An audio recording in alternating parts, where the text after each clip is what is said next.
Herkese merhaba arkadaşlar, kanalıma hoş geldiniz. Yepyeni bir videoyla karşınızdayım. Arkadaşlar, bugünkü videomuzda Türkiye'nin güzel oyuncusu Özge Yağız'ın eski sevgilisi Burak Berkay Akgül'den yeni görüntüler geldi. Ben de bu görüntüleri sizler için YouTube kanalımda video halinde sunuyorum arkadaşlar.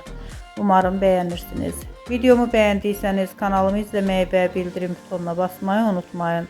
Şimdilik benden bu kadar olsun. Yeni videomuzda görüşmek üzere. Hoşça kalın, sağlıklı kalın. Umarım videomu sona kadar izleyeceksiniz ve beğeneceksiniz. İyi seyirler.